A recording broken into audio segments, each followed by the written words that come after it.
Ekspedisi di gurun es Antartika tentu saja tidak akan mudah. Baru saja memulai perjalanan, dua petualang ini sudah mendapat masalah. Kedua orang ini adalah petualang asal Denmark yang dikirim ke Antartika untuk melakukan penelitian sejarah di sini. Sebenarnya mereka tidak hanya berdua, melainkan mereka terdiri dari beberapa anggota yang menjadi satu tim besar. Sudah bertahun-tahun mereka melakukan penelitian di sini namun tidak mendapatkan hasil. Maka dari itu, di malam saat mereka sedang merayakan Natal, Kapten tiba-tiba mengutarakan niatnya untuk mencari catatan penelitian peninggalan tim sebelum mereka yang juga sudah gugur dan meninggal di dunia gurun ini. Mendengar itu, semua anggota penelitian merasa cemas dan pada akhirnya tidak ada satupun dari para prajurit yang mau ikut langkah yang diambil oleh Kapten. Tim terbaik yang pernah datang ke sana sebelumnya saja pernah gugur dan mereka tidak ada yang mau mengambil resiko. Setelah beberapa hari membuat keputusan itu, akhirnya ada salah satu orang yang mau mengajukan diri untuk menemani Kapten menjelajah lebih jauh, mencari catatan penelitian yang sudah ditinggalkan oleh tim sebelumnya. Tapi Kapten tidak begitu senang dengan hal ini karena malah seorang mekanik kapal yang mau berkorban untuk ekspedisi ini. Perjalanan menjelajahi gurun es di Antartika dimulai. Kapten pasukan ini berangkat hanya bersama seorang mekanik yang secara sukarela mengorbankan dirinya untuk ikut ekspedisi berbahaya ini bersama Kapten. Tapi karena mekanik ini tidak punya pengalaman menjelajah, Kapten harus lebih banyak bersabar untuk memberikan mekanik Ivar pelajaran agar bisa pulang dengan selamat dan kembali berkumpul dengan pasukan utama. Hanya bermodalkan kereta luncur yang ditarik oleh beberapa ekor anjing, mereka akan menelusuri gurun es ini mencari catatan sejarah yang bisa mengubah masa depan negara yang mengirim mereka.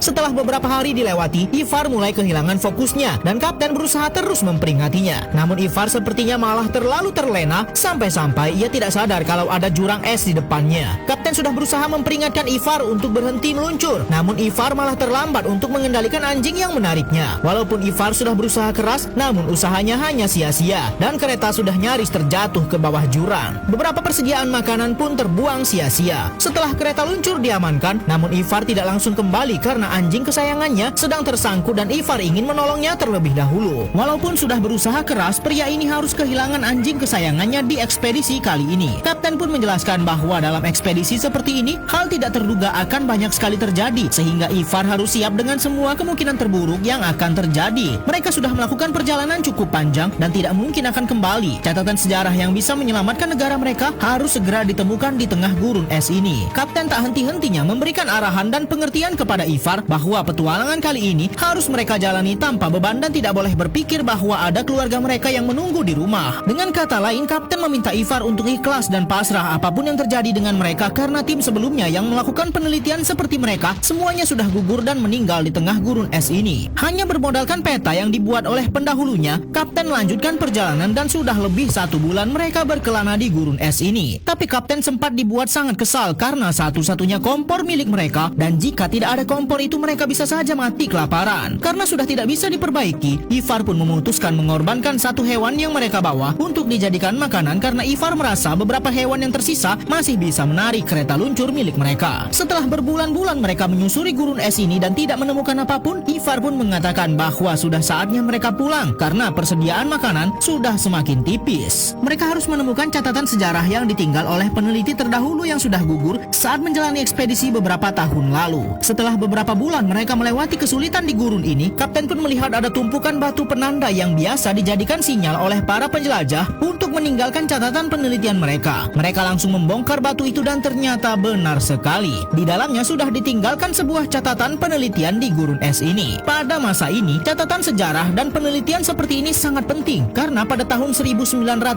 ini, catatan dan gambaran peta hanya satu-satunya benda yang bisa menjadi bukti penelitian yang sudah dilakukan dan kini bisa menjadi bukti bahwa kawasan Greenland ini nyata dan harus dilindungi. Mereka pun akhirnya memasak satu-satunya persediaan makanan terakhir mereka dan akan pulang ke pasukan lain yang sudah menunggu mereka selama berbulan-bulan. Karena persediaan makanan yang semakin menipis, para penjelajah ini terpaksa mengorbankan salah satu hewan yang mereka bawa untuk dijadikan santapan mereka sendiri dan beberapa hewan lainnya. Namun Kapten tampak tidak yakin untuk memakannya karena beredar kabar jika memasak langsung hati seperti ini akan membuat mereka keracunan. Namun karena mereka benar-benar tidak ada lagi makanan dan sudah kelaparan, Kapten pun berubah pikiran dan nekat saja untuk memasak hati hewan yang baru saja mereka korbankan. Tapi ternyata setelah memakan itu mereka malah muntah karena semua persediaan mereka sudah habis dan perjalanan pulang masih panjang. Ivar pun harus mencoba untuk berburu dan tepat sekali di depannya ada anjing laut. Namun hewan itu malah kabur karena terdengar suara teriakan yang ternyata berasal dari Kapten yang meminta tolong karena karena sedang diserang oleh beruang kutub. Ivar pun langsung membantunya, namun saat beruang kutub itu jatuh, membuat lapisan es pecah dan kapten pun terseret ke dalam danau es. Hampir saja kapten tenggelam dan membeku. Untunglah Ivar cepat datang dan memberikan pertolongan. Nyaris saja mereka naas di tengah gurun es ini. Untunglah sang kapten masih bisa terselamatkan dan mereka masih berharap bisa pulang ke pasukan mereka yang sudah menunggu selama berbulan-bulan. Tapi keesokan paginya setelah kapten pulih, Ivar kaget melihat kapten menghancurkan kereta luncur milik mereka dan kapten pun mengatakan kalau mereka akan kembali ke markas yang sejauh 300 km dengan berjalan kaki. Tentu saja Ivar sangat merasa tertekan dengan tindakan kapten ini. Di tengah perjalanan, kapten pun memutuskan untuk meninggalkan catatan sejarah dan penemuan mereka di tengah gurun ini dan akan ditandai dengan tumpukan batu penanda yang biasa digunakan oleh para penjelajah sebagai peninggalan catatan penemuan mereka. Ivar sudah tahu bahwa kapten mulai pesimis. Kapten tidak lagi yakin mereka akan pulang ke markas dengan selamat, makanya dia melakukan ini. Sama persis dengan penjelajah sebelumnya yang meninggal di gurun ini, dan ia juga meninggalkan catatan penjelajahan mereka seperti ini. Dengan tanpa persediaan makanan sedikit pun, ternyata mereka berhasil pulang ke markas dengan selamat dan kapal mereka sudah tepat di depan mereka. Namun ternyata anggota pasukan lainnya pergi meninggalkan mereka dan kapal milik pasukan sudah karam. Sisa bangkai kapal pun dibuat menjadi sebuah pondok kecil oleh para tentara yang sudah pergi. Pondok itu sudah diisi dengan beberapa persediaan makanan. Sedangkan anggota lain yang meninggalkan kapten sudah disidang oleh kepala militer karena mereka tidak loyal terhadap sang kapten. Namun anggota yang sudah pulang ini mengatakan bahwa mereka terpaksa karena ada badai besar dan lagi pula mereka sudah meninggalkan persediaan makanan untuk 1 tahun.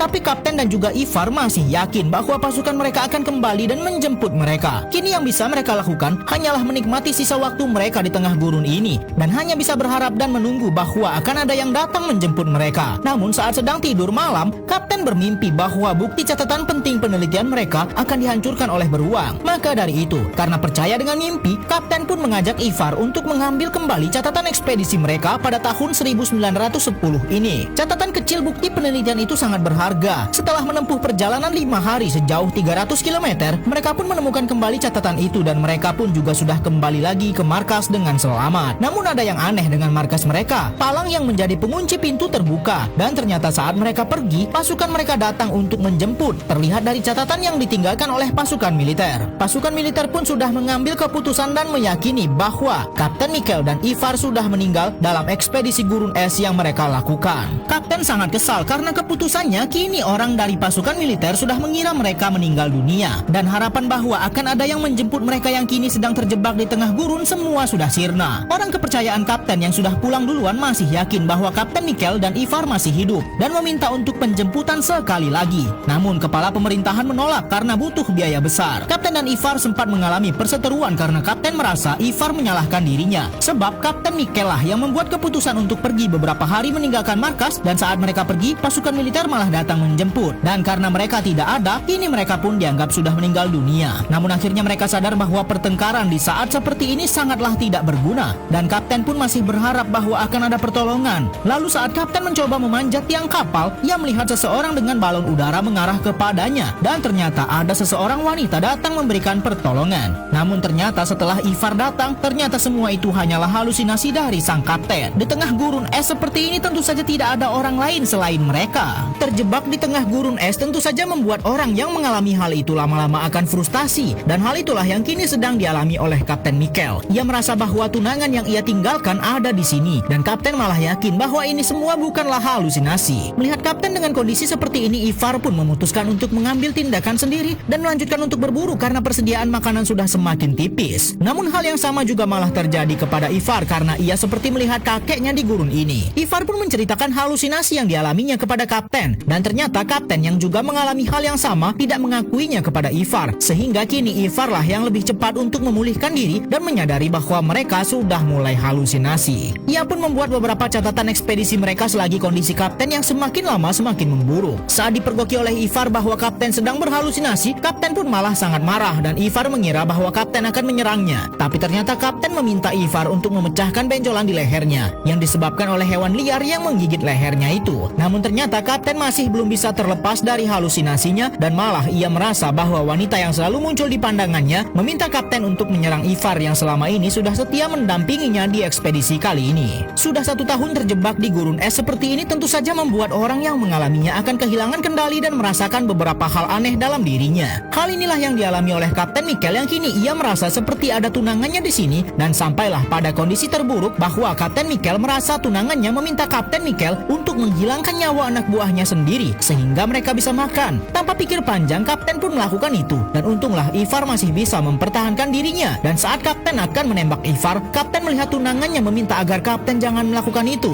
dan barulah akhirnya Kapten Mikel berhenti untuk membuat keributan. Setelah Kapten sadar bahwa semua bisikan tunangannya itu tidak nyata, Ivar langsung menenangkan Kapten dan mengambil senjata itu kemudian memindahkannya ke gudang. Setelah mereka sama-sama tenang, mereka pun makan bersama dan menghabiskan sisa persediaan makanan terakhir yang mereka punya. Tapi tiba-tiba ada suara gemuruh dari luar markas, dan saat Ivar melihat keluar, ternyata ada beruang kutub yang sedang mengepung markas ini. Mereka tidak bisa berbuat apa-apa karena senapan mereka ada di gudang sebelah. Untunglah Ivar cepat membuat suara yang bisa menakuti beruang itu, dan ternyata rencana mereka berhasil. Beruang itu pergi meninggalkan mereka. Setelah berhasil lolos dari serangan beruang, Kapten Mikel langsung mengambil senjata mereka yang kini hanya tersisa 2 peluru untuk menjaga diri kalau saja ada beruang lain datang lagi. Dan benar sekali, pagi ini mereka mendengar suara gemuruh dari luar markas, dan saat pintu dibuka mereka langsung siap menyerang. Tapi betapa kagetnya mereka, ternyata di luar markas sudah ada pasukan lain yang datang untuk menjemput. Kapten Mikel dan Ivar pun langsung berpelukan, dan berita bahwa Kapten Mikel dan Ivar masih selamat langsung disampaikan kepada kepala pemerintahan.